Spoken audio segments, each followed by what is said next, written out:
SnailTrail4x4 Podcast. If you like going off-roading in Toyotas, wrenching on Toyotas, camping in Toyotas, and maybe even poking a little bit of fun at Toyotas, and of course, hearing about how great consumables are in Toyotas because Jimmy doesn't like consumables and makes fun of me all the time for them, then this is the podcast for you. That's right, ladies and germs. My name's Tyler, and joining me in the studio today is a couple of fine, gentle ladies.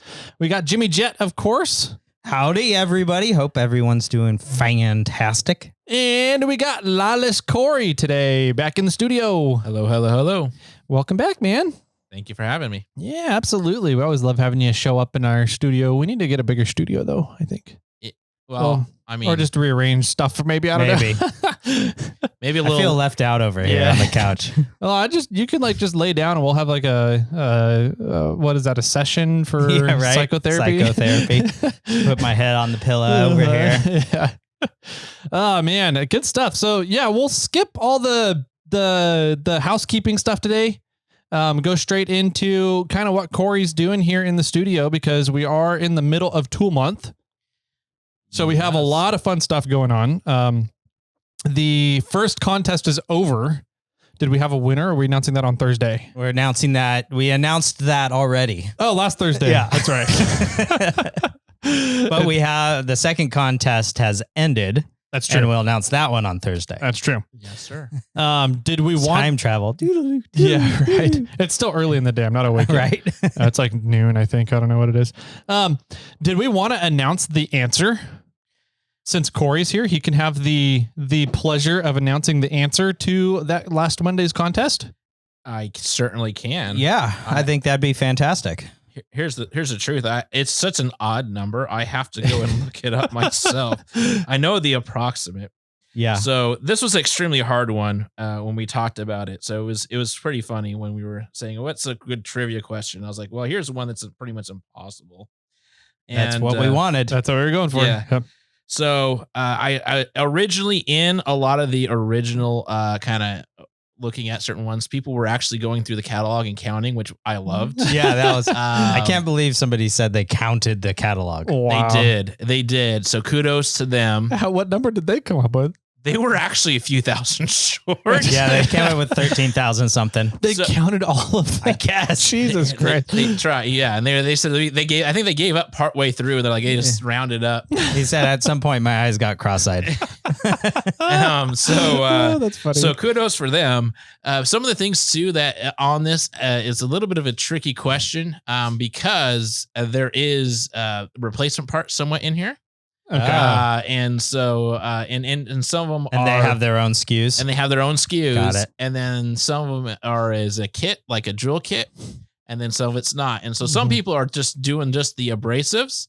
That's not all of Walter. So you have Walter, you have Drillco, you have Triumph, you have Arc One, and you have Allegro, which is a whole nother category. So you actually look at all the SKUs. Those are all companies underneath Walter. They're all companies / brands underneath. Yeah, Walter. Got it. Okay. And so it's 15,684. 15,684. Correct. Yep. Dang. All right. Wow. And it's actually going to get a lot more because Walter just actually acquired Greenfield Industries, which is essentially another drill co. Oh. So they're going to have double the taps and dies, double the cutting stuff. So that's not included in the answer, but next year it'll be even more. Wow. Jeez. Yeah. So we'll announce on Thursday's episode who was the closest. Mm-hmm. If you want to scroll through the Instagram, you definitely can. But any submissions, let's just say that contest is closed and we have a new contest going on right now, which is the comment contest. Gotcha. So we're posting a photo up on SnailTrail4x4 and we want you guys to make a comment. And then Tyler and I, and maybe we'll get Lawless Corey in on this and we'll choose, I don't know, is it one person? I think it's one person, one winner for this one. Yeah. I think so, yes. Yeah. So we'll choose a winner with either the funniest comment, the most accurate comment, Whatever we're feeling that day, we'll argue and fight and arm wrestle and Rochambeau to see who wins. Yep. Yeah, there'll probably be a panel of different people, I'm sure. Some maybe even the MORRFlate people in the back might get an opinion on it. Maybe we'll get a Walter person in. We should have a big strip twister tournament to see who gets to choose the winner. Everybody that made a comment. I'm not interested in that one. No, thank you. That'd be fun. Anyways, so we got those going on. It is, of course, Tool Month. That's what we're talking about right now with Walter Surface Technologies. So we got a lot of fun stuff in the studio here today to talk about Walter and some of the interesting products that they have, some of the technologies they have in these products. We've got, let's see, for the first week, we did the giveaway for the Railmate. Mm-hmm. The second week on this one was the... we're giving away a variety pack of abrasives. That's right. Yes. The variety pack of abrasives. And then the third week for the comment contest. I believe, without looking it up, I think it's some drills. That's the drill bits? Yeah, drill bits. And then the fourth week for that contest, we're not going to say what it is. Do you want to just say that we got something planned for it and we'll announce it next week? Yeah, because I don't remember what was the winner for that one. and then all month long, we're doing our normal monthly giveaway, and that is a mag drill. Yes. So it's going to be the Mag Drill Mini. Mag Drill Mini. Okay, cool. Which is, I think, the most versatile for your guys' audience. Mm-hmm. It's really nice because it fits underneath the frame. You can get into there. And it's a nice little unit that doesn't take up too much space that you can actually bring with you. Nice. On the trail. Sounds good. Sweet. Can you just like magnet it to the side of the vehicle while you're just going down the trail or the back or something? If you can hook it up to power, I know you've got like 9 batteries on your runner, so yeah, man. You could probably do it. Nice.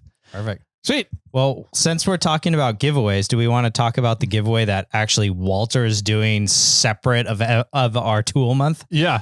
This is kind of cool. This happened a few years ago when we were doing Tool Month. There was another giveaway that happened coincidentally with Tool Month, and it's happening again. So you guys get even more chances to win some pretty bitchin' stuff. So yeah, what's going on with Walter here? So this is actually a national program with Walter, and they're actually giving away a 2-year lease for a F-150 trimmer. So a 2024 F-150 trimmer. So you'll be able to have a nice. I know it's not a Toyota, but I know we know there's a Ford guy right next to us. Anyways, I drove up in a Ford today too. There's a lot of funny Ford people here. But so there's the trimmer. It's a good vehicle. It's not as nice as my Tundra, but it's pretty nice. Not much The is. trimmers are pretty nice, man. Really nice. It's pretty close. It's pretty.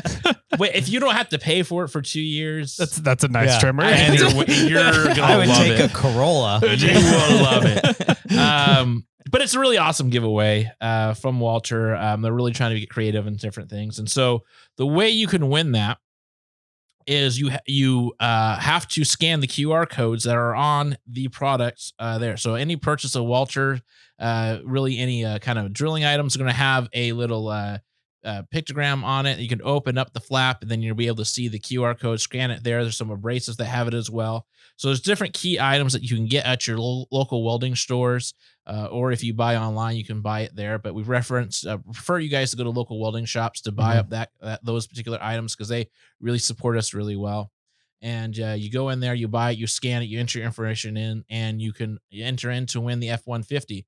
However, the good news is there's also additional giveaways monthly and bi-monthly. So you could end up getting the same amount of stuff that you get from the Snail Trail guys, or even more, a different style of products that are going in. So there's the drill co items, there's some Walter drill items, there's some different things, carbide bits, welding helmets, grinders, that are all kind of that you can possibly start winning. Yeah. And there's a QR code on the website, I believe, as well for Walter for you guys to scan and enter your receipts or purchases and items into that. Yeah. And it not only goes for all of Walter abrasives or the chemicals, but it's also going for the Drillco bits and Triumph materials and things. Arc One, which is the lenses and the helmets, welding helmets, the welding supplies. Absolutely. So it looks like it says on here, drying or picker. The pick will happen on December 9th for the trimmer. Correct. So you have all summer and a little bit more and going into winter. So you have all that particular time when you're breaking stuff on your vehicle to go out and buy some abrasives or some drilling items to fix your vehicle. And then all that time there, you could be winning actually free stuff to fix your vehicle again. Yeah. Monthly giveaway items for sure. Yeah. So that contest is going on. That's the national one. That's the national one. Mhm. We have our Snail Trail 4x4 tool month. And then Lawless and Walter are giving an additional giveaway for Snail Trail 4x4 podcast listeners. Mhm. And how's that work? So we're going to cut it not as long. We're going to cut it shorter. But up until the end of August, we're going to give you guys an opportunity to show your love for Snail Trail. And this is really for them to kind of show that you guys are partnering with them. And it's a way to help track some of this stuff. The online engagement is terrific, right? Walter has already noticed that, which was great. It's just, the ability to then say, all right, we are supporting our distributor channels, which is our local weld shops, which really need help, especially in the economies of this. So as much as we like the ease and convenience of ordering online, but if you can go and walk into your local weld shop and ask for a Walter product and say, hey, I heard about it through a podcast. I want to try these. I want this. And even if they don't have this particular item that we're talking about today, they have, a lot of them are able to order it. So whether it be Barnes Welding, whether it be Harris Gas out in Citrus Heights, whether it's Lindy, Air Gas, all those are your local weld shops. All of them, and even in Southern California and even East, there's these weld shops that carry all this stuff. We got Advanced in West Sac, so they all carry Walter products. Yeah. And so if you go in there, take a photo yourself in that weld shop next to a Walter item, we'll give you one entry for a contest to win additional drill code drill sets. If you take a photo of yourself in the shop and you show your receipt that you bought something, we'll give you 2 entries into it, so you'll get double the chances. And then we'll run the contest there, and if you buy multiple times, we'll give you additional entries as well. So you won't get the 2, but you'll get additional entries. And then we'll run the randomizer, and then we'll give a giveaway there. So it's just also it's a good way to show your support to your local businesses. Yeah. So go into your local welding supply store, take a photo with a Walter product, you get 1 point. Take a photo with the receipt, or send us the receipt, you get an additional point, or is that 2 points? Well, so you get additional points. So you'll one add additional point. One additional. So for a total 2 points. And you can do that as many times as you want until August, the end of August. Is that what we're saying? Yes. Okay. So the end of August, and send that to Jimmy or Tyler at SnailTrail4x4.com, or send us a DM on Instagram. You can send that over to me, SnailTrail4x4 or 4x4 Toyota Tyler, and we'll keep track of that all on a spreadsheet. And then we'll have a random picker happen at the end of August, and we'll give away some more drill bits. Yeah. Nice. Yeah. We'll get some nice jobber drill bits, or if you want something very specific, we can make an accommodation too. Cool. Sweet. That's a lot of giveaways. Yeah, going there's on. a lot going Holy on. cow. Tool month. Tool months. Yeah, seriously. Dang. All right. So we've got Tool Month Snail Trail 4x4. We've got the Walter National giveaway.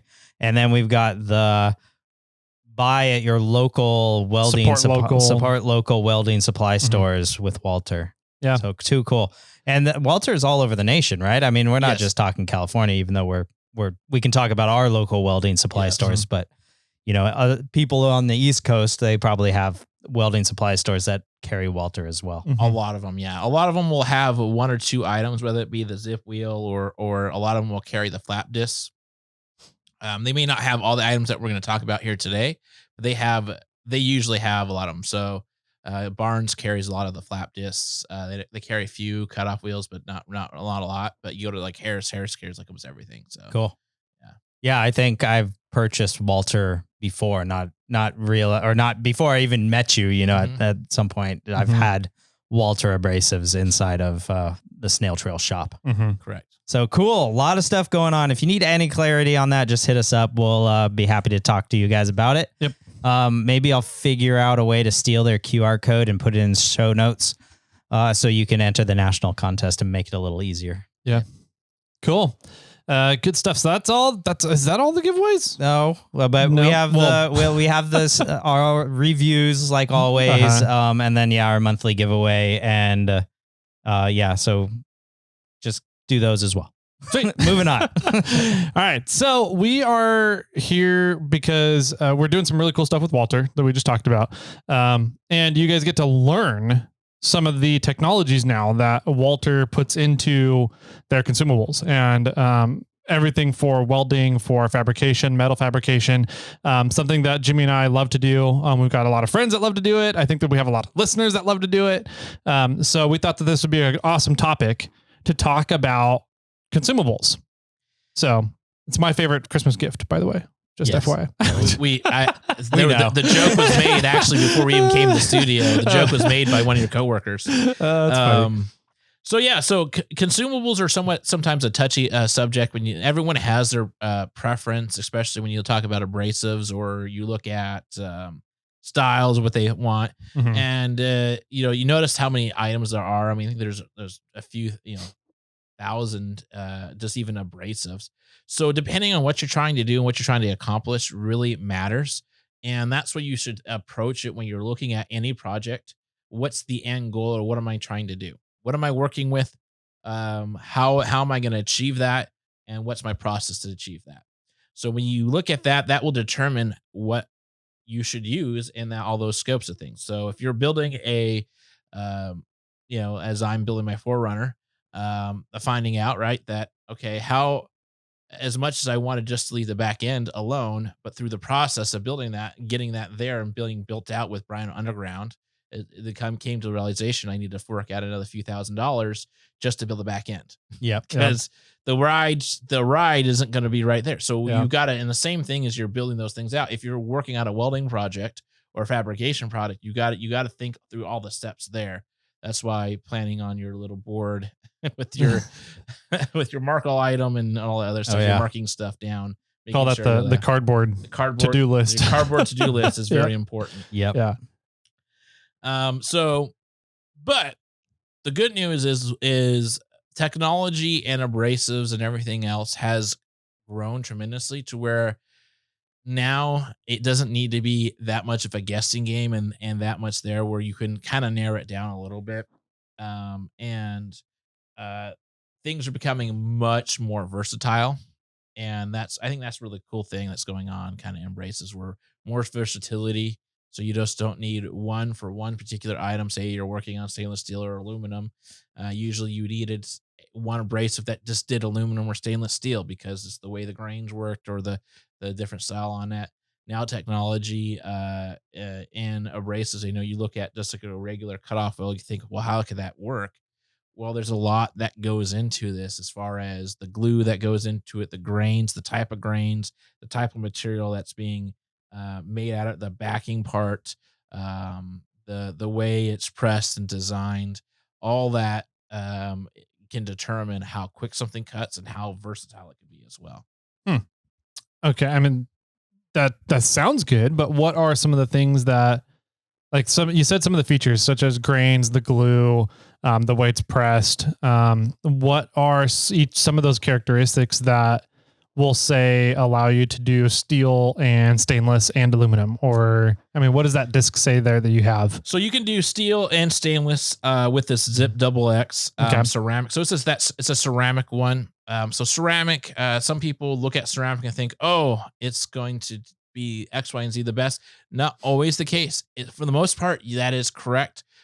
So if you're utilizing something that's a little bit different, you're going to want something a little bit different depending on what you're doing. So two things that you want to look on it is obviously any wheel, you want to make sure it's a safe wheel. So you want to look at the RPMs that are going to be used on it. So RPMs are listed on every Walter item.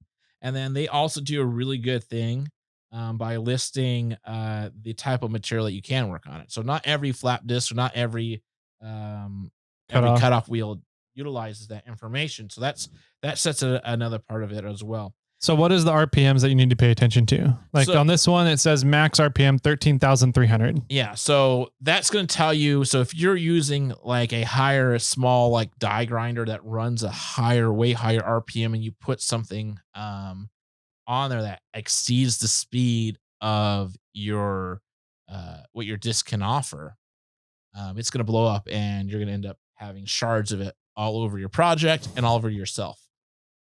and that's never a fun thing. No.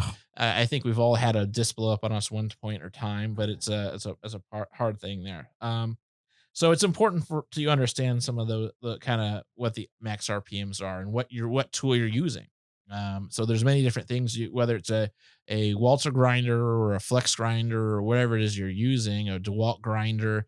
You got to make sure you know what your RPMs of your tools are. That way you can get the best life out of your abrasives, but B, also you're working in a safe manner. So if you have something that's going to run a lot lower RPMs as well, that it's really low, it's not drawing as many amps, a ceramic may not be best for you because you're not going to get the best life of that out of that tool. So you're not going to get the fast cutting that it allows it, and you're not going to get the best removable rate if you're trying to use like a flap desk that has a ceramic coating, some ceramic stuff in it. You're not going to get the best life out of it. So it doesn't really matter that you buy a ceramic, which is more expensive. Just buy aluminum oxide, cheaper cutoff wheel. So not only we have to pay attention to max RPM, but we should also pay attention to, like, I guess, material. Material to match the RPMs. Correct. Yeah. Okay. Yeah. So ceramic is designed to be at a higher cutting speed, and aluminum oxide is designed to be at a lower cutting speed. Somewhat, yes. So it depends on what they're. So what technology that Walter has, which is really unique, is they have a specialized, they call it Max Life glue. So they have a special resin that holds the grains together. And so that allows it to, as you're cutting it, it allows the grains to come off, because every time you cut, grains come off. Mm-hmm. There's multiple layers of grains that are glued onto a cutoff wheel or even a flap disc. And so as they're cutting, as you remove, those grains are coming off. So the whole point is, when do they come off and how fast do they come off? And this has allowed it to allow itself to resharpen itself. That's what ceramic does. As it comes off, it basically becomes very sharp again, to where it's not a dull ceramic cut or dull thing cutting. So it allows it to go very fast. So you need to have the proper RPMs to be able to do a job very fast and efficient. So if you're looking at, and this is the other thing too, of understanding, like I said before, what kind of job you're doing. You don't need to work very fast. Probably don't need something that's super high end, like a ceramic. You can probably do aluminum oxide and get the job done, or a zinc, something like that line. Just get the job done just as fine, and it will probably last longer for yourself. But the cool thing about the double X, it's the best of both worlds. You work fast and last a lot longer than what most are out in the market. I was welding and working on my welding table yesterday, and I was using one of those double X's, and I had a benchmark abrasives. Or Empire abrasives. Something like that. On just before the double X. And I was instantly shocked about like how much longer the double X lasted compared to the other one, which was probably the oxide. What did you call it? It's aluminum oxide or some kind of mixture where there's some zinc in there too. Yeah. But it was very obvious that I did not go through the disc nearly as fast. And I wanted to bring it into you today. I completely forgot about it because I wanted to. I want to see if anybody has used as much of the disc as I have, because the thing was, when I finished with it, it was maybe 2 inches in diameter, right? And the hole is almost an inch, so it was like half inch around on it, on the other side. So it was like I used about as much as that as you could, just to, wherever they allowed me to cut. I was just cutting as much away as I could. But yeah, so I wanted to see if anybody has used as much of a disc as I can. But that brings a question to me, or up for you.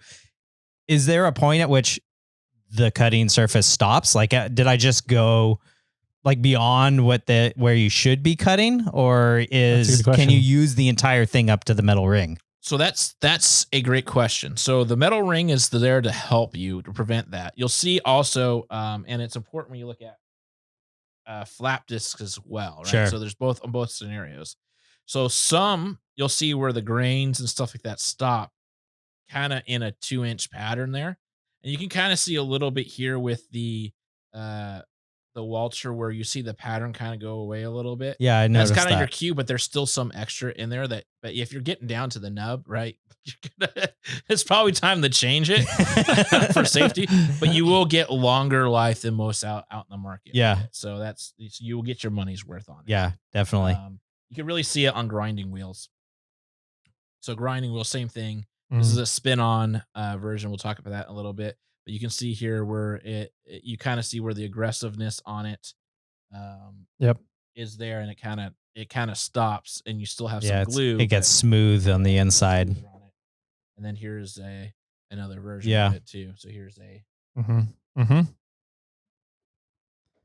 Okay. Another question, since we've been talking about RPMs, I know that some people out there will put like a 6-inch disc on their 4.5-inch angle grinder. My understanding of that is now the RPMs are off. Is that kind of the gist of one of the reasons why you shouldn't do that? Yeah, I mean, it's not recommended to do that either because it's really not necessarily. It really depends on what grinder you're using and how you're using it. If your material, whatever it is you're using, it doesn't require that many RPMs, I guess you get away with it, but we don't recommend it. Mainly because it's about amperage pull and load on a particular disc. So if you're not getting the right amps to keep the RPM, then you're gonna burn out you're gonna burn out your grinder, but B, you're also gonna work double as long. So it doesn't make sense. So you're not actually removing as much material, even though you have a bigger disc. You're spending 2 times, maybe 3 times as long on the same project if you just put a 4-inch. Oh, interesting. Yeah, I never thought about that, Mhm. that direction. I always thought that, well, it spins at a certain rate, and on the outside of the disc, it's spinning so fast, and that's sort of how it's designed. But if you add another inch or so beyond that, now it's spinning even faster than what everything was designed for.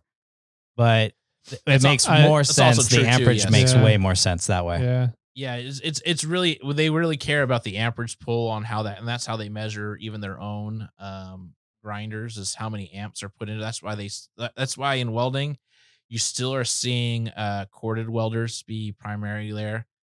We talked about that, I think, last year, about the differences in that market going in different things, but you're still seeing corded welders are still there because just the amount of amperage you're able to you pull. can't nearly pulls enough to weld for sure. On the same time, right? So it's over time. If you're doing like a bush fix out in the trail, cordless is the way to go, right? Because it's easier, it's more easy to transport. You're cutting off something really quick. You're doing that. It was funny though. I was seeing Dima cutting a video a while ago on the trail. He was really forcing his cordless grinder into the thing. Yeah. And that it wasn't allowing the abrasive. You could hear it bogging down. Yeah. And I was like, man, so I gave him some the other day. I was like, here, so you don't bog down again. Here's some good abrasives to help you. And that's the difference too. If you have something that's material, and then you also got to let the grinder work. So if you're pushing a lot of force down on it, that's the big mistake a lot of people make, is they'll try and gouge the material out themselves or cut the material themselves. You're not letting the abrasive work. You're not letting you're doing harm to your grinder too. So interesting. Mhm. Okay. So I guess, where do we draw that line? Cause at some point you just let the machine do the work with the weight of the machine, or do you apply any pressure, or what? How does that work? So that's really the good sign of a good abrasive. So we're going to go to the flap disc. We're talking about flap discs. So flap discs, generally you want to use that, especially if you're, you can use them to cut. Yeah, you're cutting stuff, but if you're just you're removing material for a weld, or you're moving something, or whether it's a blemish or whatever it is. Yeah, I was removing mill scale off of the steel yesterday. Yeah. Yes. So a flap disc is perfect for that, and there's a few different ones we'll talk about later. And so a flap disc primarily is a bunch of layers of sandpaper. Is that it? I wouldn't say sandpaper. It's a specialized, again, it's a specialized, it's almost the same stuff that's in a cutoff wheel. The difference is the how it's laid. Yeah, it's in a flap layer on that. And and we'll talk about kind of a little bit, kind of what makes a good flap disc, what makes it not a good flap disc. But to answer kind of the question about pressure, a good flap disc, if you just let it go, it will remove that mill skill like with barely any pressure. You'll just see it start going quickly. That's how you can tell the difference between a premium abrasive and an abrasive that's like middle of the road or not so great. So if you have to work it, like really work it, then yeah, your abrasive's not really working. You're doing the force to make it work. But yeah, you should light moderate pressure. I mean, is the answer. So on cutting things off, light moderate pressure, let the RPMs go. Because if you bog down those RPMs, right, and you can't, or you bog down that you're just gonna not get anywhere. I kind of equate it to driving a manual transmission. So you're trying to find the point at which the engine has good power and torque, and once you surpass that point in the RPMs, you're kind of feeling a drop off. Then you shift. Right. So this would kind of be the same concept. You're trying to ride that point where you're getting the work done without stressing out the motor. Right. And the better abrasives you have, the more you can get the work done without stressing the motor. Yeah, and then you'll find too, and we did this test a month ago where we got all different flap deals, cut off wheels, and all the other stuff down in our Lawless warehouse in SoCal. We kind of did just a little fun thing where you're just lightly going, you can see it moving, and you can see it, especially between even with Walter has two brands. They have the Walter brand, which is the premium Enduro Flex and Enduro Turbo flap wheels are tremendous. They're the most popular items. Almost every welding store locally is going to have them. And then you have the all steel, which is more of an aluminum oxide one, more for the entry level person. I think the budget for kind of more budget friendly for our kind of audience a little bit. It's not the cheapest product out in the market because you're going to find everything cheaper, right? You can always find something cheaper. Yeah. But it's going to be a good middle of the ground, but it's going to have the same some of the same glue technology, some of the same features, some of the same flap configurations. It's just not going to have the highest end grains, or it's not going to have the highest end glue. It's not going to have some of the trimmable features that are on like an Enduro Flex, where you can get a little bit more life, but it's going to be very good. So you could see even in between that and aluminum oxide and like the Enduro wheels, you could see an immediate difference of just doing that. And then when you really get into with the Enduro Flex, you really dig in, then you get some pressure, then you're really moving material. So there's two ways you can look at it: is how much material you're removing. That's really what the standard is, and how long the duration it was that you did that. So when you stand a Walter product up against all the competition, the same amount of time you're removing far more material. And then the last thing is how much life is left on the abrasive. And you turn it over and you look at, oh, I have 3/4 of the abrasive left, and you were working on it for over an hour and a half on a flap wheel, and you moved all this material. It's pretty impressive. Yeah. Yesterday I was using a flap wheel. It wasn't the Walter, but I was at some point I just got frustrated because it wasn't removing the material, and I just dive like pressure onto this piece of steel, and I finished, and I flipped it over, and it looked like it was still okay. Like it looked like the outside half was used up and glazed, and the inside half still looked good. It still looked like it had, abrasive on it, but my drill was hot. I was hot. It was hot outside, but it was like I was overworking the drill, and it wasn't working. The material and the flapper disc wasn't working. It was just done, even though it looked like it was still good. I'm going to take one of these home because I got my other legs to build. So I'm going to definitely put those things to the test here soon. So what I have is the all steel turbo. So you'll like this one because so there's regular and there's turbo. Turbo allows the project to be done faster. So you do even on the Enduro Turbo, if you want to get done faster, that's the way to go. But you get a little bit less life because it's going to run a little bit more. If you'll notice here, you're going to have a little bit more exposed on the flaps than a standard. Let me open. I was going to say, Tyler, you're going to see kind of the configuration a little bit different. But one of the things that Walter does really well, and they've had designed really well, is the amount of flaps you have, it's not overwhelming me. There's a big misconception. So here, right? So here's the turbo. So you can see a lot more of the flaps. And then here you see a lot tighter spiral. So the video can zoom in on if me you're here. on the video. So this is going to remove a lot more material a lot faster, right? Because you have more exposed per flap as well as some. But that version will last longer. This will last longer, but it won't remove as much material as fast. So it depends on, again, what you're wanting to accomplish. How many life cycles are you wanting to get out of the item? Right. Some of these are also, this is a trimmable item. So trimmable. So also the enduro and the enduros are also as well. So you can actually trim and get more. You could trim up to here. So you could cut off the plastic back. Yes. And then you can, and then that'll expose some more of the inner side of the flaps. Yeah. So you could actually use more. How do you cut that off?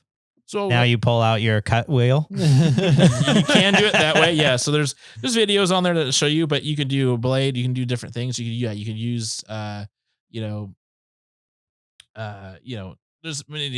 just a regular blade itself. Sounds like a straight blade would be the easiest way. Yeah, generally. But you could also burn, some people, the iterations, there's some other brands that have it where you use like a power tool and then a cutter and it burns and smells nasty. So ours actually don't smell nasty and burn anymore. Okay. So it's a really good thing. Let me see one, Tyler. Hey. So, but as I mentioned here before, interesting. You'll see different kind of companies as well. They'll do what's called it's a big myth out there right now, high density cutoff wheels. I don't know if anyone's heard those. Probably other people that have heard it. And they swear by high density. I got to have high density. And what they do is they stack even more flaps on there, but they don't really do anything. Sure. It just, you're only ever going to use the flaps that are exposed. Correct. Yeah. So it's thicker, okay, but it's not really giving you any actual surface thing that advantage. But it's popular out there for some. They think it lasts a little bit longer, but you with the eco trim and other things there. And again, right, it depends. Everything's a preference on some people. So I'm not going to knock particular brands here, but I can just say that testing the Walter products, you will know. As you mentioned with the Zip wheel, I know you used the EnduroFlex before, and Ryan, MORRFlate Ryan, absolutely loves the EnduroFlex. Yeah. He was all excited there were some out here. Definitely. So what is the advantage or disadvantage to having a screw-on style versus using your the part that comes with your angle drill or your grinder? Thank you. Yeah, you'll notice in the metal.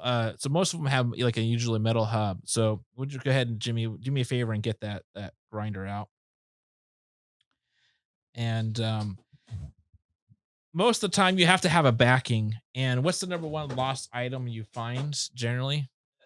That one? Yeah. That one. And what else? The lost item is the backing for a hub on an abrasive to be able to put it on there. So this back one right here is an example. What is this actually? That's a grinder shield. I know it's foreign to you. But usually there's a little backer there, but to be able to just sit there and go. This is why you wanted the mic stand. I wanted the mic stand. So just to spin it on. You can do it. I got to get it straight. That's my problem. I know you've had that problem your entire life. I know. How do you lock it? Is that part of your problem right now? I don't need to lock it. It's just okay. It'll spin on.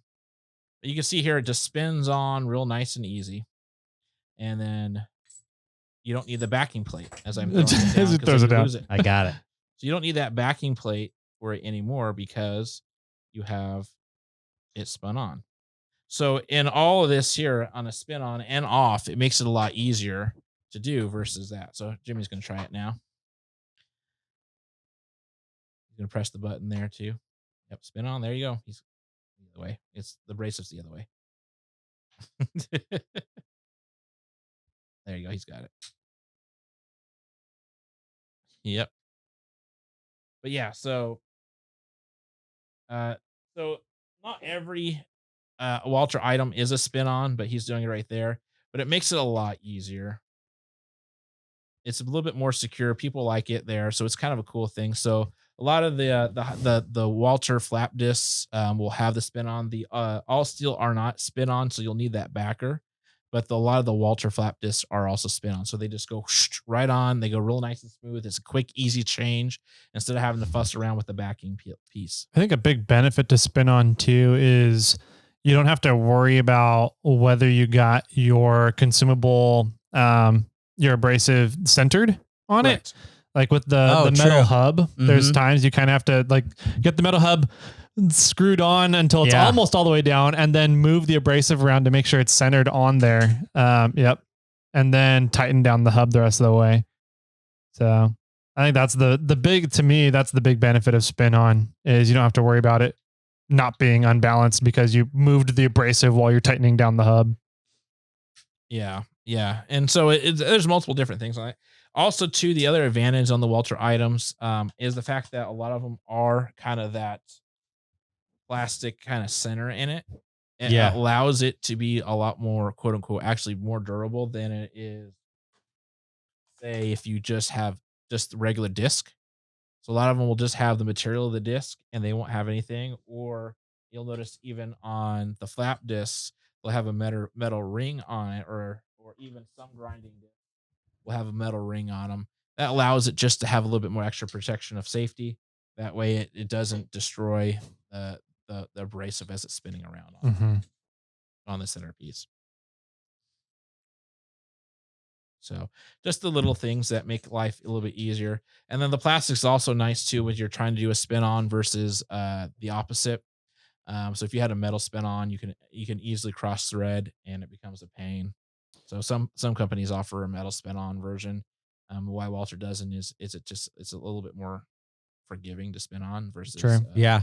Well, I noticed when I took the spin on off, there was actually a little bit of plastic left over. Yeah. And I think that shows that they want it to be tight, and therefore they make it a little small so that you're actually the side of this thread is cutting in and making it exactly how it should be. Yeah. Which is pretty neat. Cool. So along with abrasives, or do we have some more to talk about?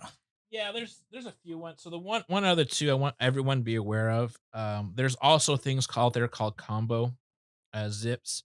So that's what I'm holding out right here. Okay. So really thick cutting disc. It looks like it is. So what a combo is it's a grinding and a cutoff wheel, but it also is able to do a little bit more thickness, a little bit there. So just everyone be aware of combo zips. They're one of our most popular. So if you want to do some deburring on it, you can kind of do a deburr. So you can remove whatever that is to.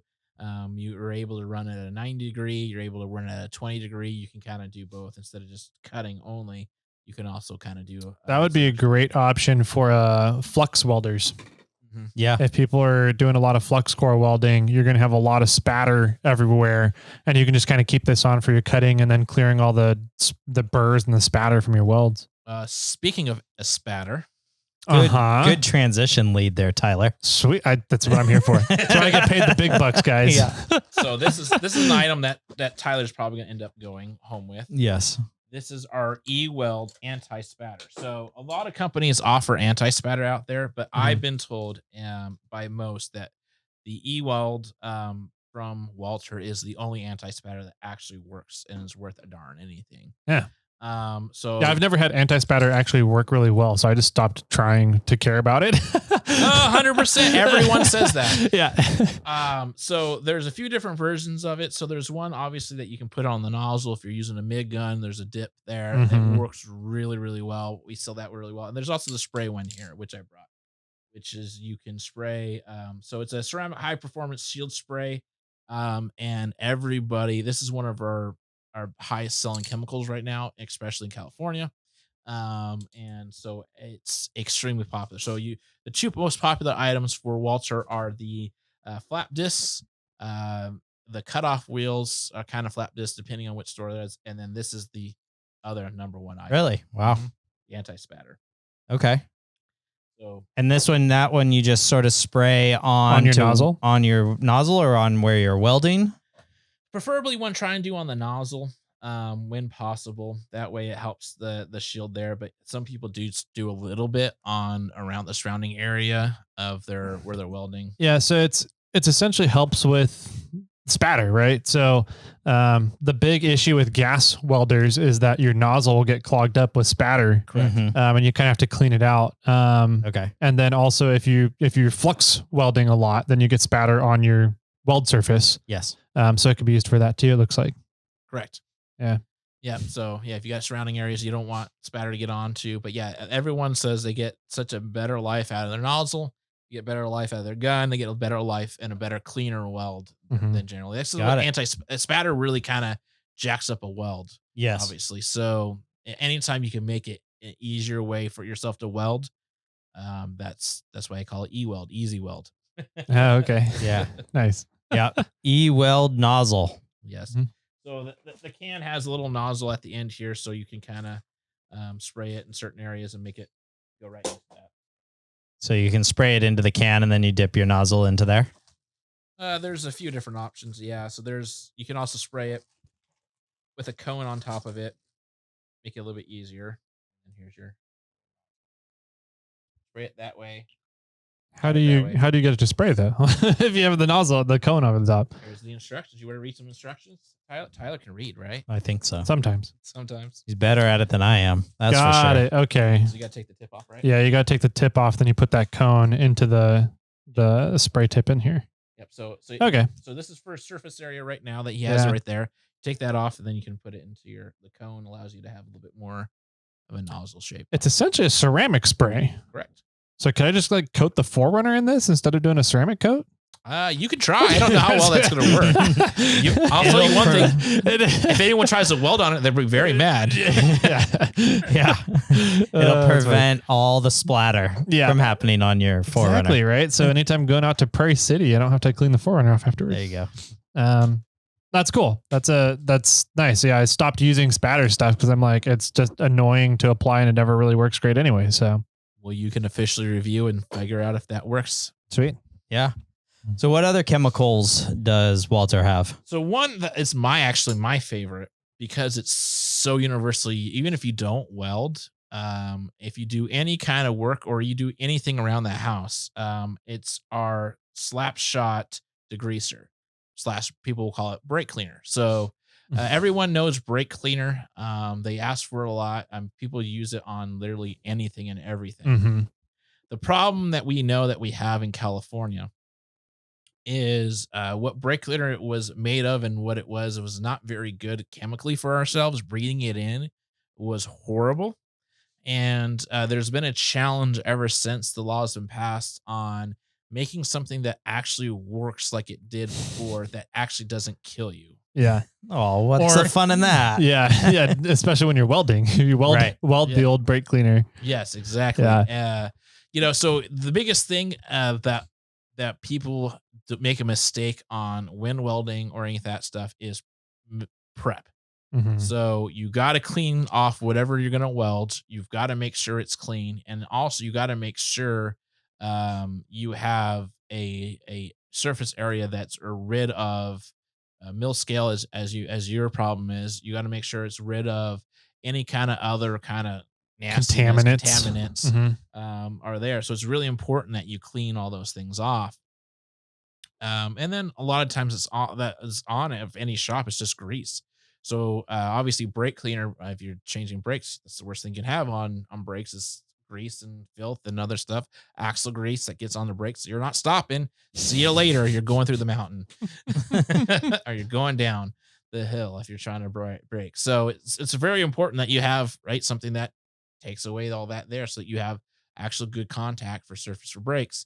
So that's why it's called brake cleaner, but it's really degreaser. And this is a low VOC brake cleaner, and a lot of people have used ones that just suck. What's low VOC? Low VOC is the you're gonna make me actually do the term on it. But VOC is essentially the stuff that comes out of the spray can that caused the propulsion to come out of it.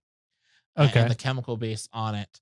And it's not very healthy for us to ingest airwise, and it's also not healthy for us to be in contact with. Okay. So it relates to a lot of different cancer defects, a lot of other stuff there that's happened a lot with that. And so It's an off-gassing essentially, side, right? Because they have it because we just moved into the house and we just painted the whole entire side of the house, and they have low VOC paints as well. Yeah, aerosol paints are low VOC now. Regular can paints are low VOC. It's a lot of things are moving to low VOC.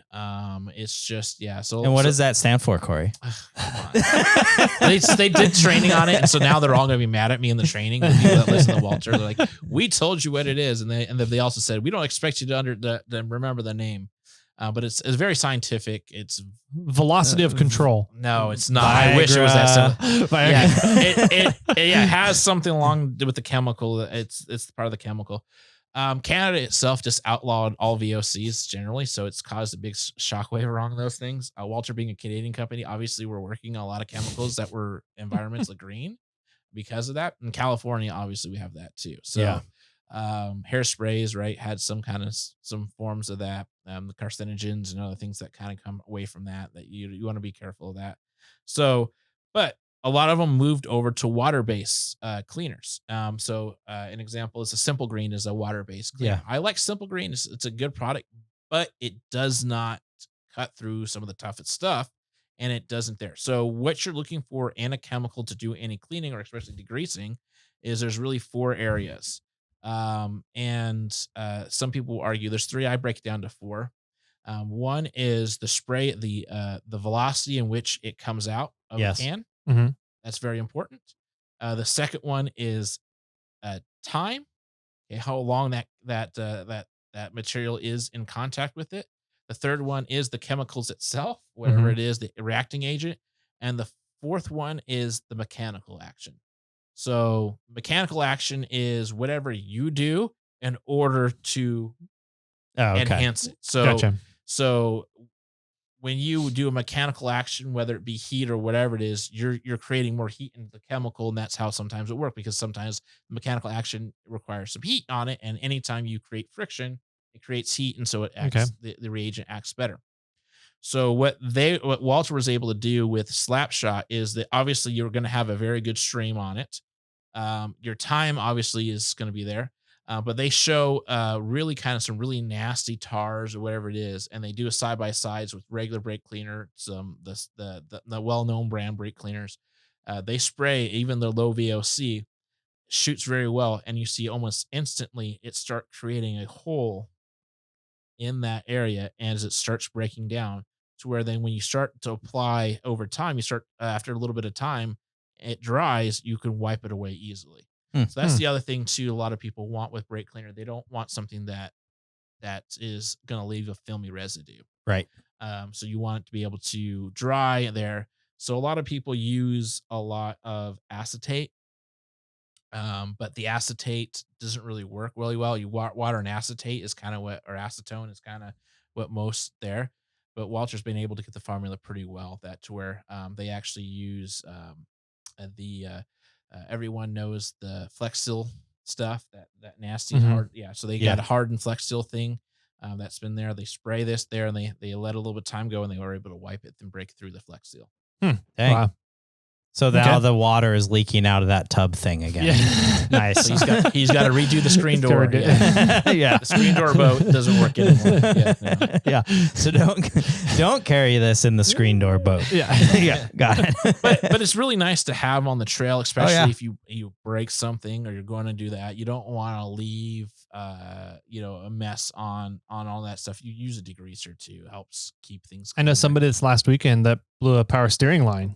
Oh. And they had power steering fluid all over the front end of their vehicle. Yep. So this would have been nice. But just take that with a rag, cleans up all that power steering fluid, so you're not taking that over the trail too. Yeah. So Got it. it's not gonna absorb up chemicals that are on the ground, No, but it can help break some of that stuff. it'll down. break it down, and then hopefully you have your diaper underneath to catch Correct. Yeah. any dropping fluids out on the trail. That is. I have lots of diapers right now. so. Yeah, you do. Mine's out of diapers. So that's the challenge when you get out of diapers. I'll say this: you never want to go back. So if you're thinking about having another one, that's my advice. Do it before you get fully out of diapers. Not looking to have another one. Yeah. This one's been enough for you. Yeah. Yes, definitely. All right, and now you've got 2 other chemical stuff there in similar bottles. Yeah, so there's also available in aerosol as well, and this is a green formula. This is FT100. This is stainless steel and glass surface cleaner. This is a great one just to carry because this is basically an all-purpose cleaner itself. So bring it with your rig. You can clean the glass, whatever it is. You can clean whatever surface it is. You can clean whatever it is. It's very it's technically, and then we get to the gold matrix gold matrix ready. I don't ask why it's Looks like called that. Gatorade. Don't drink it. Tyler. Why not? I'm gonna say we don't recommend drinking it, but it is safe to somewhat consume. There, you won't like yourself afterwards, but you won't kill you. Yeah. You and the toilet will be intimate friends. But this stuff right here is really good. So like, even if you just want to have a household cleaner that you can use on your car and your stainless steel appliances or whatever you're working on, this is really good. The FT100. So Walter has a good amount of chemicals. You'll see that in the welding aisle. You'll see that you see a lot of the e-weld, the anti-spatter stuff there, and then you may even see some of the other cleaners and greasers there. And they also available the slap salt's available in bulk gallons too. So if you are like I guess if you don't want an aerosol when you want gallons of it, Yeah. you can buy bulk technically, but I don't know why you would want. Well, there's some great. I got Jimmy one a while ago. Yeah, God, 6-7 years ago. It's a refillable aerosol container. You just put whatever solvent you're looking to use inside it, and then pressurize it. So Walter also offers that as an option. So they have some of those cans as well. Oh, cool. And Those are great. yeah. And we actually did that with another company too. So yeah, those are fine too. So yeah, so if you want to do that route, if you have a refillable can, because you don't want to do that, then you want to buy bulk, you can do that. That's 100% yes. Cool. So Nice. see, I've always thought Walter was an abrasives company. Yes. And that's all they did. That's all they did. Yeah. Right. And it's interesting to see what else. And, I since talking to you throughout the, last few months of what we were going to do for Tool Month, Mhm. I've learned about all the other things that Walter has to offer with the chemicals and some power tools, which are a lot of fun because you guys have a whole bunch of angle grinders. You have a whole bunch of drills. Mhm. The mag drill that we are giving away is, am I missing anything particular that on power tool wise? Yeah, I mean, you pretty much nailed it. I mean, power tools. Yeah, we have a few grinders. It's really nice, So if you want to go that route, a lot of our, I think Harris has them up there. You can see them. We're holding. Yeah, Jimmy has one here. I think we're giving One of these, we're giving one away. That's right. We're doing one of for- those. Yeah, I think the last one. I think it might be that one specifically, but yeah. So it's a paddle. I mean, so there's some unique stuff in it. That's nice. But really, they're really more on the consumable side of the chemical side is really good. And then also Arc One is pretty popular with welding helmets, welding hoods. So if you're needing air supply area, so if you're working and if your job calls for you to be having supplied air, they have all that stuff as well. And then also, if you are welding and you have a helmet that you want different lenses, if you want different shades of lenses and you want a cheaper option, we have our single duos and as well as a newer one that actually allows even more different shades that can just be replaced in a normal weld helmet. That makes it really nice. And then we also have the Orbit helmet, which you guys have seen, and then actually Dimitri stole. He really liked it, which is the only helmet that actually gives you a full 360-degree view. A 180. Actually, you can see from the sides and everything, so you can actually. You can't Yeah. see behind you though. You can be able, yeah. So, it's, yeah. But it's I was like 360. yeah, awesome. that's 180, but Now it really allows you do have eyes. actually full peripheral vision. So, Okay. Most Yeah. weld helmets they have a good view here, and some, but the actual screen you can actually see on the sides, and they actually auto darken as well, and have an auto grind mode. So it's unique with that. There was one out there that tried to do it.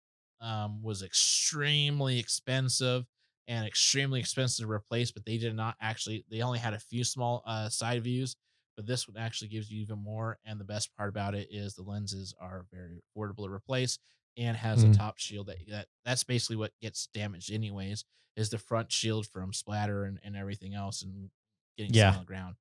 And the other nice thing about the Walter and Arc One helmets is a lot of them don't have batteries, so you don't have to fiddle with that. So if you solar, so it has a solar recharge on it, but even the solar ones, a lot of the other ones out there in the market have batteries in them.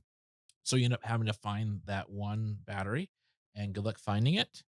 And I keep extra stock in my garage. Exactly, right. Everyone does it. Yep. So they find the one battery and then they can't find it, and then the battery's expired after it does do it, and then you have to go buy it. So these actually have it's a weird memory thing on it. So it just really takes a little bit of light and it recharges instantly.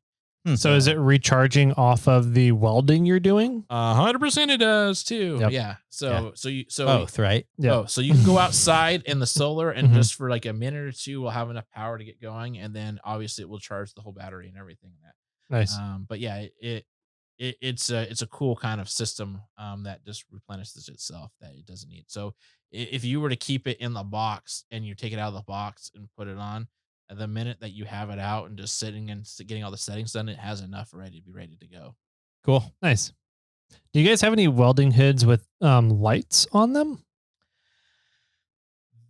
Stay tuned on some of that. So okay, because that's what I'm waiting for. There's a lot of situations, especially under vehicles on the trail, where you're just like, I need more light up here in between this frame and whatever cross member is going on to see where I'm welding at. So that's they're trying to figure out what's the best with that. So there's gonna be some new helmets I'm told coming out. I haven't been privy to them yet, but I think there's some cool things going on with that. Nice. There. I think that's an interesting battle, right? Because I need more light, but I don't want to let a lot of light through, when I'm welding and everything. So and the auto darkening is sensing the light being exposed or bouncing back at you. There's just a little bit that's got figured out. I think the big issue is the batteries. I didn't think about that. The one thing that the reason why Walter bought Arc 1 too is there's also a difference in the lenses that you have there as far as HD coloring.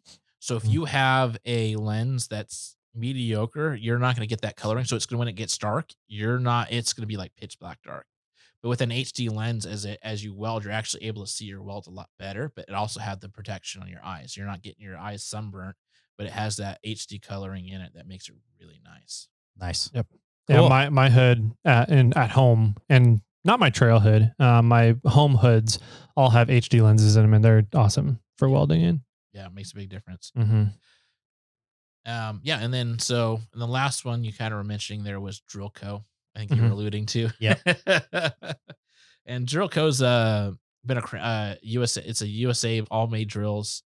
Been around a long time. They have Triumph integrated in itself too, and so pretty much every tap, every die, every step drill, every reamer that you could kind of think of, they pretty much have in their portfolio. So it's not the same little drill bit set that you're gonna get for your first power tool. Like, oh yay, right? Yeah. And I need my 16-bit drill set. Yeah. And so there's some entry level stuff that they have. The jobber drills are really great because they come in little canisters and they have all the different ones. But oftentimes you need a specific size, and it's not in those regular sets you buy at the Home Depot sets and everything else. So all these Drillco stuff, as we mentioned before, are available at your local weld shop. But it's a really good step up if you are doing any fabrication stuff. If you're doing welding, you're gonna want to get a tap set or a drill set that's actually has all the proper sizing and is the right hardened steel that you're needing. Does Walter, Drillco, or Triumph, anybody like that, have any drill sharpeners? So there are some stuff in that, but generally it depends on what you're wanting to do, like as far as sharpening. Like a lot of times people get their Drillco and stuff resharpened, which is a good way to get them last longer, but depends on the cost of it at a certain point. So time and cost is always the thing. So in order to buy a resharpener and all that other stuff, or to get it resharpened by a professional, because that's the biggest thing. Even if you buy a sharpener, like be able to do it right to where you have the right camber or right angle, because a lot of these are, especially if you're looking at specific drill bits, they have specific angles to them, or they have a certain cut or wherever it is that you're trying to replicate, and it's really hard to do it when you're resharpening it. So for your basic stuff, you could probably get away with it and do it. But for some of the, depending if you're doing a specific job, you may not want to go that route. Okay. But yes, you can. The answer is yes, you can. Yes, you can. So Walter does carry sharpeners. I think there is some in the portfolio that Drillco used to offer and still have some basic sharpening tools. But it's a lot of them will take it to a specialized place to get redone. Okay. I would say that's the better thing. And that's the question is, are you on your basic drill set, are you wanting to spend X, Y, and Z to get it done versus just buying a new one? Yeah. The cost of it. Yeah. That's like chainsaw chains. Exactly. Kind of. Yeah, exactly. It's the same exact thing, right? So if you do it yourself, can you do it? Yeah. Should you do it? Yeah. If you're really good at it, yeah. If you know what you're doing, but is it really worth it? Yeah, in my opinion, it's not worth the time, but that's kind of what I was trying to figure out is if you guys have sharpeners, is it worth the money spent to get a sharpener versus getting new drill bits and then the time it takes to sharpen them too is a big question also. So I just don't think it's worth it in the long run of it, unless you've got something like, so I'll take that. The only time I would say it's worth it is if you have a really high end specialized one that hasn't met its full life yet. Go get it professionally done because that's going to outweigh the cost. Because there's some cutting tools in there that are for specific higher end metals that you're using on machining jobs and stuff like that.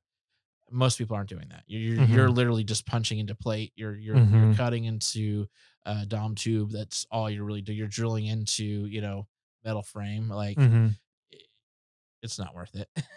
Okay. But if you're working on ink and metal, like you're doing like aerospace stuff, probably worth it. Yeah. Yeah. So it's situational. Yeah. Yeah. Really situational. Yeah. Cool. So yeah, the drill bits from what is it? It's Drillco, Triumph. Was there a third one in there? Walter has their own, right? And Walter has their own. So you'll see that in the stores too. And it's pretty much all the same stuff.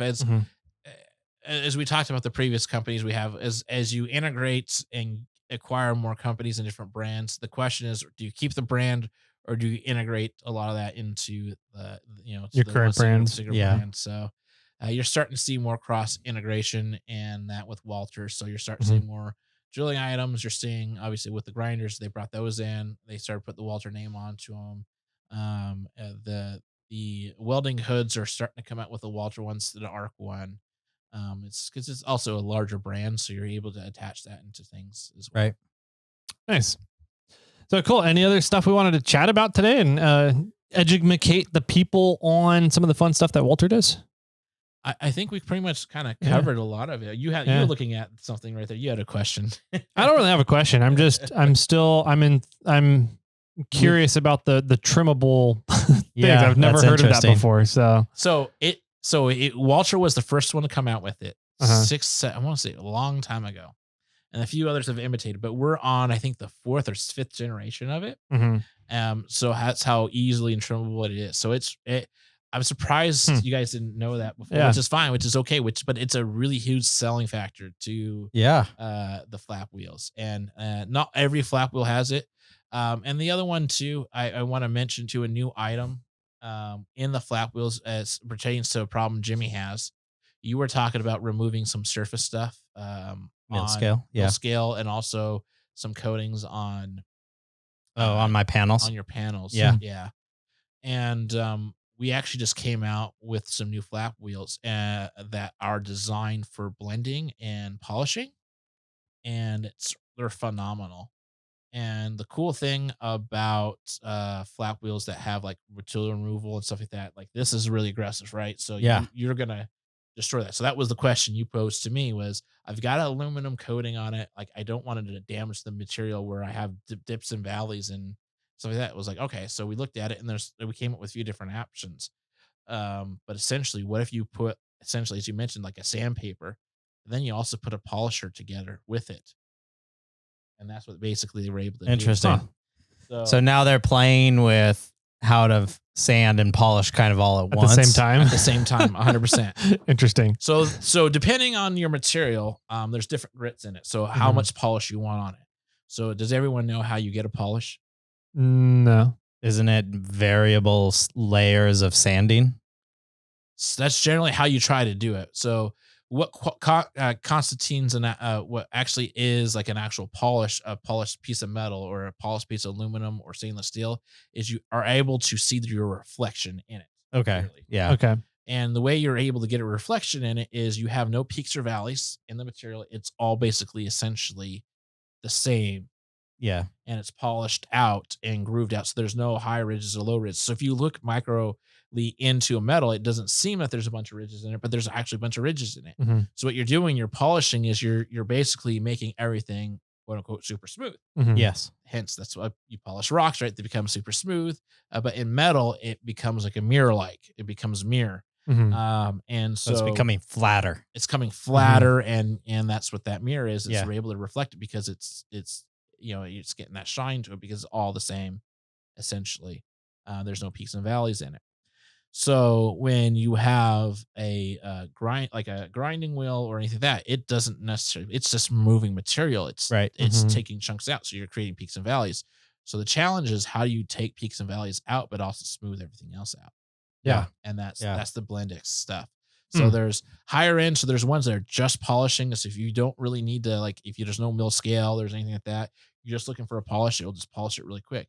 But if there's ones that you're wanting to start to get the polish to it, there's items there, and that's what the Blendix line does. It kind of Interesting. gets you to those steps to do it. So it depends on how much polish you want. Yeah. Some people want the mirror polished because they, there's a weld on something and they're selling it as a consumable item. They don't want people to see the weld, and they don't want people to they want to see, they want it shiny. It looks new, it's shiny, right? Mm-hmm.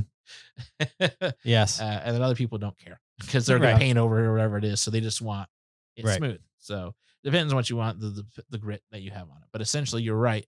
That's where it's sandpaper. That's a little bit different than a flap disc because the flap disc is an actual abrasive, where sandpaper is it's a form of abrasive, but it's really kind of be coarse and rough. And it doesn't Not have as aggressive. not as aggressive in certain areas, and it doesn't have necessarily the glue stuff that's on Yeah. a flap disc. I know that some of the other, this one says it too, I guess. This one's the one I'm holding in my hand is a 60 grit. Mm-hmm. They make it, I'm sure that Walter also makes an 80 grit, Yes. and they, it seems like a lot of times those are the most common flap disc grits. And then, you'll move into sandpapers, Mm-hmm. which are like 120 or 300 Yeah. grit, they're just super fine. They Mhm. become more and more and more fine. And then Yeah. eventually for polishing, right, you move up to like cloths and Yeah. fabrics and, Yeah. So you look at the high polishing flap one, it's basically, it feels like just like a fabric in a flap wheel. It's really weird. right. Yeah. So there's exactly. no, you're like, oh, it's just like a sponge. Yeah. It looks like it feels like a sponge because it's basically a sponge. Mm-hmm. It just has that level of, Yeah. that stuff there. I'm just picturing everything that Steve over at Summershine does. Yeah, that's what You I was know, too. I'm like yeah. just watching his videos, and he's like, now we're on to the yellow disc, or whatever. So I will point this out here. Okay. I want to make this very clear on these particular items. Don't use that on your vehicles to get a shine on your vehicles. Yeah. They are still abrasives. Yeah. None of the things that we covered today It was supposed to be for polishing. were supposed to be for polishing. Not polishing paint or anything. Yeah. This is for finishing metal so that you can do that stuff. Yeah. Nice. Yeah, Nice. especially if you're using stainless steel, it's very important that you do that. And then you also use a stainless steel cleaner. It's really important you use stainless steel cleaner after you've welded on something. Does anybody know that the reason why? No. Mm. Will it rust? Correct. Stainless steel will rust because you've introduced other contaminants That makes into it sense. as you've heated it up. So it's very important you use a stainless steel cleaner after you've done stainless steel. Stainless welding. Yeah. Yeah. Mhm. Okay. Yeah. That makes sense. Mhm. Cool. I like it. That's some good stuff. I learned a lot today. Yeah, absolutely. Glad Tyler can Yeah. learn something. Yeah. So yeah, this has been fun. It's a good overview of a lot of the little intricate stuff that Walter does. Some of the things that we're doing for Tool Month. And hopefully this is all available at your local welding supply stores. So this kind of all goes back to go in and visit your welding supply store locally and find some abrasives. Get a picture with them, buy some abrasives and get a picture of the receipt and send those into us. And we'll get you entered into winning some of these items. Yeah. So some drills, maybe some abrasives. And that's going to go through the end of August. You guys have the opportunity to do that. Correct. So the only brands, to make sure everyone's clear on the brands, because I don't want pictures of Pearl or 3M, is the Walter, Drill Co., All Steel, Triumph, and Arc One. Perfect. Okay. So those 5 brands there. They should be available at your local supply store, and send us some images. We're looking forward to getting those all together and picking some winners. Yeah. So.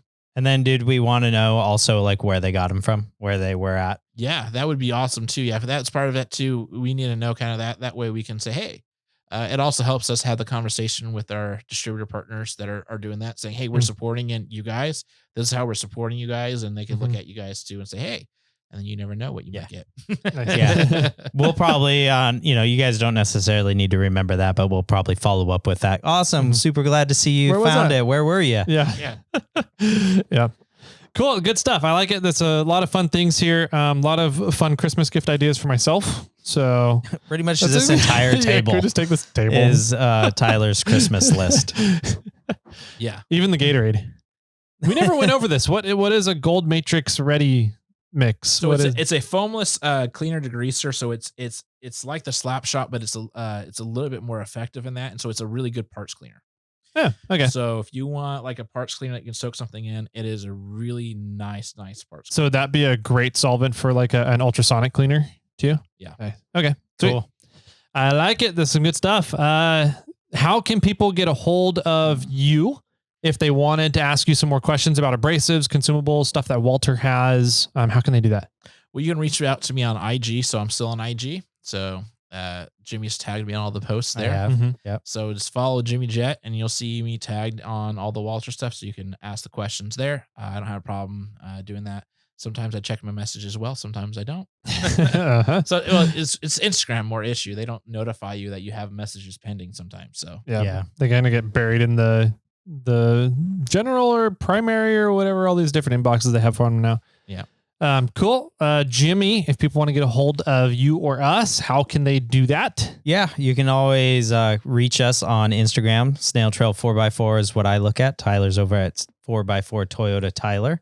You can email us, Jimmy or Tyler, at snailtrail4x4.com, or you can phone in and be a part of our snail mail episodes on Fridays, where we talk about your guys' voicemails that you leave us. And that phone number is area code 916-345-4744. I like it. I like it a lot. I guess with that, final words for everybody out there. Senor Jimmy. How do I take this stuff home before Tyler does? That's my only thought right now. Corey, any final words for everybody out there? Pure thievery. I have security cameras here. And with that, my friends, keep crawling.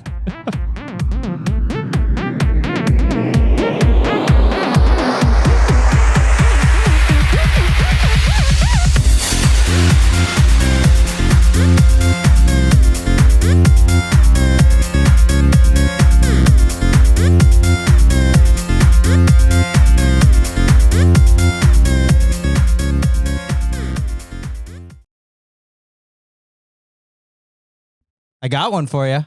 Okay. So a weasel walks into a bar.